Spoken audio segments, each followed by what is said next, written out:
Oke, sebagai orang yang pakai dua HP sebagai daily driver, iPhone 15 Pro Max dan Samsung S25 Ultra, dengan OS yang pastinya berbeda, gue juga harus belajar lagi tentang kedua OS ini. Nah, setelah gue coba lebih lanjut, menurut gue kedua OS ini ternyata banyak miripnya, tapi nggak bener-bener sama. Same, but different. Tapi pertanyaan besarnya adalah siapa yang implementasi OS-nya lebih bagus, iOS 18 atau One UI 7 di Samsung S25 Ultra? Nah, itu yang bakal kita bahas lebih lanjut di video kali ini. Oke, untuk bagian yang pertama, kita bisa mulai dari home screen dulu, bedanya ada apa aja nih. Nah, karena di One UI 7 ini icon-icon aplikasinya udah dapat update baru, iconnya ini udah beda nih dari One UI 6 buat teman-teman yang udah pernah cobain pakai One UI 6. Kalau menurut gua, tampilan di One UI 7 tuh buat gua kesannya lebih kayak fun, friendly, playful dengan icon yang lebih bulat dibandingkan iOS 18 yang cenderung lebih kotak. Terus sepertinya icon-icon di One UI 7 juga lebih colorful, lebih banyak warna cerah. Kalau di iOS banyak warna cerah juga sih, tapi beberapa apps warnanya lebih kalem, lebih muted. Contohnya kayak aplikasi kontak, di One UI 7 itu warnanya merah banget, sedangkan di iOS 18 warna utamanya abu-abu dengan sedikit tambahan beberapa warna lain. Cuma yang menurut gue paling terasa tuh di bentuknya sih, karena di iOS 18 lebih kotak, kesannya lebih serius gitu dibandingkan One UI 7 yang lebih bulat. Terus untuk iOS juga iconnya udah lama nggak di-update. Jadi buat teman-teman yang udah lama pakai iPhone, mungkin kalian bisa merasa agak bosen nih, karena iconnya udah lama nggak berubah, gini-gini aja. Walaupun di satu sisi juga ada bagusnya, icon-iconnya ini jadi familiar banget. Mau pakai iPhone manapun pasti nggak susah buat cari aplikasinya. Rumornya sih nanti di iOS 19 bakal ada update desain besar-besaran, tapi paling nggak untuk saat ini desain icon-iconnya ya masih gini-gini aja. Terus kalau lagi mau atur-atur home screen, gue juga suka nih kalau mau pindahin icon di iOS tuh ada animasi icon aplikasinya gerak-gerak kayak gini. Ya ini nggak gitu penting sih, tapi lucu aja liatnya. Sedangkan kalau di One UI 7 nggak ada animasi apa-apa. Tapi menurut gue di One UI 7 juga ada kelebihannya nih. Kalau lagi pindahin aplikasi, layout home screen kalian tuh nggak akan keacak gitu. Sedangkan kalau di iOS, geser-geser aplikasi bisa langsung acak-acak home screen kalian kayak gini. Terus kalau teman-teman lagi mau atur home screen, misalnya kalian tahan home screen-nya kayak gini, tampilan di One UI 7 tuh langsung kelihatan gitu. Apa aja yang bisa kalian atur kayak wallpaper, tema, widgets, dan setting lebih lanjut. Sedangkan di iOS 18, settingnya tuh rada tersembunyi. Jadi yang kelihatan di layar kalian tetap clean, simple.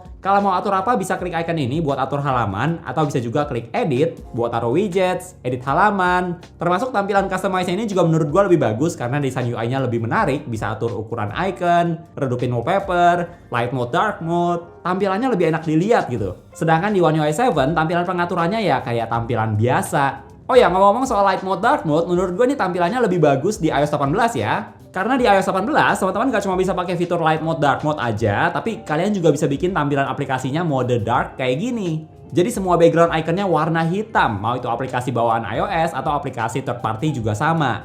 Bahkan widgetnya juga jadi dark mode dengan backgroundnya jadi lebih gelap seperti ini. Kalau di One UI 7 cuma bisa pakai dark mode biasa, nanti tampilan widgetnya jadi pakai warna lebih gelap, tapi nggak bisa bikin icon aplikasinya jadi dark mode kayak di iOS 18. Tapi di One UI 7 ada kelebihannya juga nih, yaitu ada Galaxy Themes. Jadi kalian bisa pakai banyak pilihan tema lain, ada yang gratis, ada yang berbayar, tapi pilihannya ada banyak banget. Kalian bisa bikin tampilan S25 Ultra kalian jadi kayak gini, atau begini juga bisa. Oke, sebelum kita lanjut, gue mau kasih tahu satu aplikasi PDF editor yang bagus buat iPhone kalian, yaitu UPDF, yang juga merupakan sponsor untuk video kali ini. Jadi di UPDF fiturnya tuh lengkap banget. Teman-teman bisa edit teks di file PDF, edit gambar, dan mau tambahin watermark juga bisa. Terus kalian juga bisa copy teks dari file hasil scan atau dari gambar di file PDF seperti ini. Lalu buat teman-teman yang mau gabungin beberapa file PDF sekaligus jadi satu file PDF, itu juga bisa banget di aplikasi UPDF ini. Nggak cuma itu aja, di UPDF juga ada UPDF Cloud, jadi teman-teman bisa akses dan sync file PDF kalian dari berbagai device. Bahkan di UPDF juga ada fitur AI-nya, jadi teman-teman bisa tanya sesuatu, minta kasih kesimpulan dari file PDF, dan masih banyak lagi. Oh ya, dengan satu lisensi UPDF bisa kalian pakai di 4 device sekaligus, bisa di Windows, macOS, Android, dan iOS. So, buat teman-teman yang mau tahu lebih lanjut tentang UPDF, langsung aja klik link yang ada di deskripsi video ini. Terus kalau mau lihat aplikasi yang ada di HP kalian, di One UI 7 tinggal swipe ke atas aja seperti ini buat buka app drawer. Terus nanti bisa langsung kelihatan ada aplikasi apa aja. Sedangkan di iOS, kalau mau lihat aplikasi apa aja, kalian bisa akses dari app library dengan aplikasi-aplikasinya udah dikategoriin kayak gini. Tapi buat gue pribadi, gue lebih suka tampilan app drawer di One UI 7 sih, karena lebih cepet ketemu aplikasinya gitu. Kalau di iOS 18, walaupun kelihatan bagus sih, udah dikategoriin kayak gini, jadi rapi. Tapi kalau lagi mau cari aplikasi, itu biasanya gue harus mikir dulu, ini aplikasinya masuk kategori mana nih? Atau bisa juga sih secara manual tinggal ketik di App Library ataupun di Spotlight Search, tapi itu pun juga menurut gue rada kurang praktis ya dibandingkan di One UI 7. Plus di One UI 7 ini juga bisa rotate home screen seperti ini, yang menurut gue ini juga bagus. Sedangkan di iOS 18, kalian nggak bisa rotate home screen. Well, dulu bisa sih, tapi sejak iPhone pakai Face ID, fitur rotate home screen ini udah nggak bisa lagi.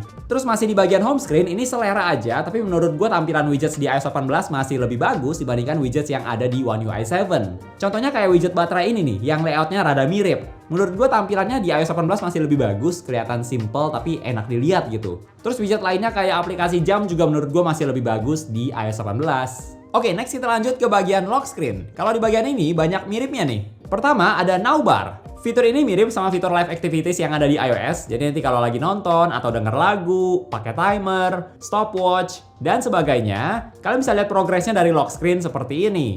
Untuk musik, kalian bisa langsung play atau pause, skip ke lagu selanjutnya atau sebelumnya. Dan kalau teman-teman klik musik yang lagi diputar, nanti tampilannya bisa diperbesar lagi seperti ini. Yang menurut gue mau itu One UI 7 atau iOS 18, tampilannya sama-sama mirip banget.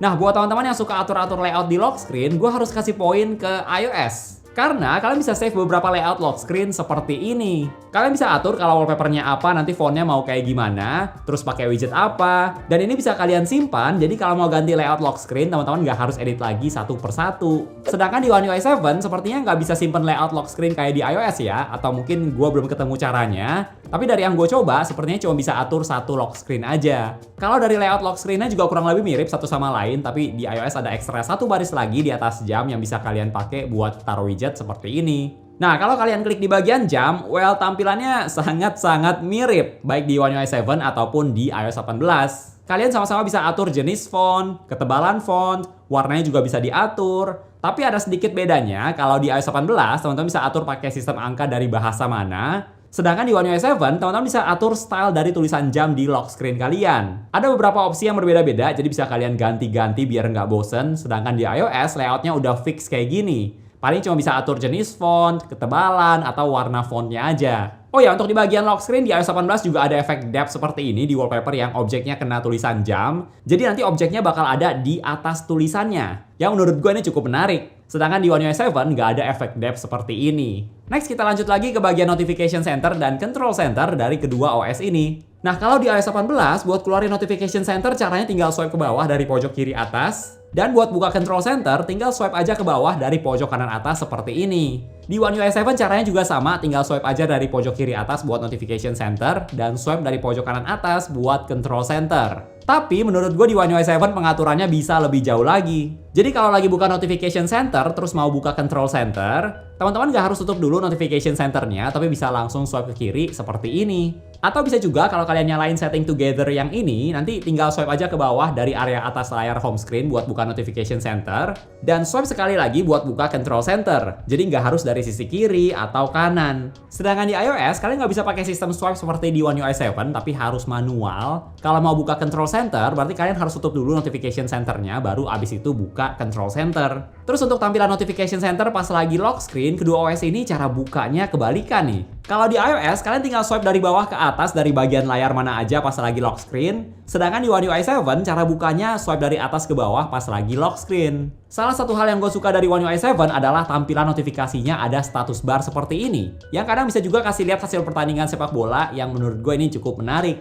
Dan status bar ini bisa informatif juga buat kasih tahu aplikasi apa yang lagi ada notifikasinya. Sedangkan di iOS, di bagian kiri atas ini nggak ada kelihatan apa-apa. Plus minus sih, kalau pakai status bar kayak gini jadi bisa lebih informatif di pojok kiri atas, tapi di satu sisi juga jadi kelihatan lebih rame karena banyak icon aplikasinya. Sedangkan di iOS, tampilannya tetap simple, bersih gitu, nggak banyak icon di bagian atas. Tapi status bar ini juga bisa diumpetin kok dari settings, kalau kalian merasa nggak mau pakai fitur ini. Next, kalau di iPhone itu ada action button buat jalanin fungsi tertentu, kayak buat atur mode silent, fokus, kamera, translate, dan sebagainya. Kalau di S25 Ultra, nggak ada ekstra tombol tambahan selain tombol volume dan side button. Tapi yang bagusnya adalah teman-teman bisa atur dari setting side buttonnya ini kalau ditekan 2 kali buat apa. Bisa buat buka kamera, flash, termasuk buka aplikasi juga bisa. Dan kalau ditekan lama juga bisa ada fungsinya buat buka digital assistant kayak Gemini, Bixby, atau buat matiin HP-nya. Kalau buat gue pribadi lebih prefer cara One UI 7 sih. Jadi maksimalin tombol-tombol yang udah ada dengan dikasih ekstra fitur dibandingkan tambahin tombol baru seperti di iPhone. Plus kalau teman-teman pakai iPhone tipe Pro Max, action button ini juga agak perlu effort lebih buat tekan tombolnya karena ada di bagian kiri atas. Nah, kalau kita ke bagian settings, gue cukup suka dengan sistem pencarian yang ada di aplikasi settings One UI 7. Karena pas teman-teman klik search, terus kalian tutup keyboardnya,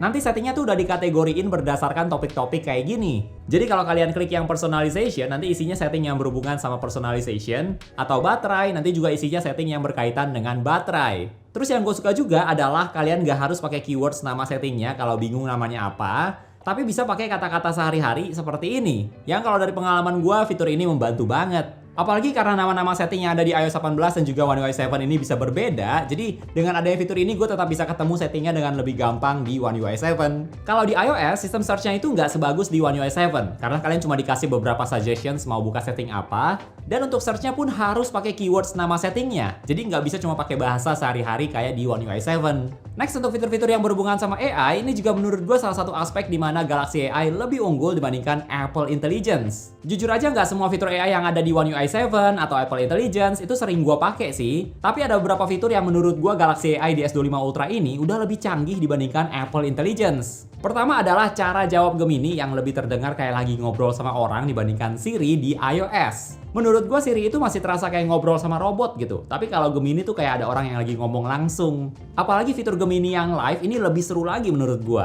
Karena gue bahkan bisa ngobrol sama Gemini dan diskusi satu topik juga bisa loh. Contohnya gue mau tanya apa bedanya iPad Air M3 sama iPad Air M2. Nah kalau di Gemini ini bisa langsung dikasih tahu, dijelasin bedanya apa aja. Sedangkan di Siri itu cuma bisa kasih rekomendasi artikel. Okay, so the main difference is the chip. The iPad Air M3 has the newer, much faster M3 chip. This makes everything feel snappier, from opening apps to playing games. Also, the M3 version now comes in a larger 13-inch size, which is great if you want more screen space. Selain itu, fitur yang gue suka juga adalah fitur AI Select yang ada di One UI 7 karena bisa baca dan kasih rekomendasi berdasarkan apa yang ada di layar. Jadi bisa buat copy text, gambar, edit foto, atau mau buat GIF dari video kayak gini juga bisa banget. Oh ya, supaya S Pen di S25 Ultra ini jadi lebih ada gunanya, kalian juga bisa circle to search buat cari informasi kayak gini. Gue bisa tinggal klik aja dan nanti bakal muncul informasi yang lebih detailnya. Terus kalian juga bisa langsung cari judul lagu yang ada di sekitar kalian atau mau nyanyi nadanya juga bisa banget. Dan bisa translate teks yang ada di layar juga loh. Jadi fitur ini lumayan berguna. Sebenarnya di Apple Intelligence, Siri juga bakal dapat fitur kayak gini sih. Namanya On Screen Awareness. Jadi bisa tahu informasi apa yang lagi ada di layar iPhone kalian. Tapi sampai sekarang fitur ini belum ada, jadi belum bisa dibandingin. Terus fitur AI lainnya yang menurut gue bedanya cukup signifikan sama Apple Intelligence ada di fitur edit foto buat hapus objek, namanya Object Eraser. Menurut gue fitur Object Eraser di S25 Ultra ini udah jauh lebih bagus hasilnya dibandingkan fitur Clean Up di Apple Intelligence. Bahkan buat foto yang lebih rumit pun objeknya tetap bisa dihapus dan hasilnya rapi banget. Gue udah tes di beberapa foto dan gue bisa pastiin untuk saat ini, Object Eraser di S25 Ultra jauh lebih unggul dibandingkan Apple Intelligence. So, itu dia beberapa perbandingan antara iOS 18 dan One UI 7. Masing-masing ada plus minusnya, tapi menurut gue dari apa yang gue coba, menurut gue tuh One UI 7 pengaturannya lebih lengkap, lebih banyak yang bisa kalian utak-atik. Sedangkan di iOS 18, pengaturannya nggak se-fleksibel di One UI 7, tapi dari segi tampilan UI, supaya kelihatan cakep, simple, rapi, gue lebih suka tampilan di iOS 18 sih. Jadi kalau secara fungsi, di One UI 7 pengaturannya lebih lengkap, sedangkan di iOS 18 itu pengaturannya lebih terbatas seperti biasa Apple. Kalau secara AI, menurut gue Galaxy AI ya jelas lebih unggul lah daripada Apple Intelligence. So, itu dia untuk video kali ini. Kalau menurut teman-teman gimana nih? Kalian termasuk tim One UI 7 atau iOS 18? Dan alasannya kenapa? Coba share di komentar ya. Oke, thank you buat teman-teman yang udah nonton sampai detik ini. Jangan lupa untuk klik tombol like kalau kalian suka dengan video ini dan juga subscribe supaya kita bisa ketemu lagi di video-video yang berikutnya. Bye!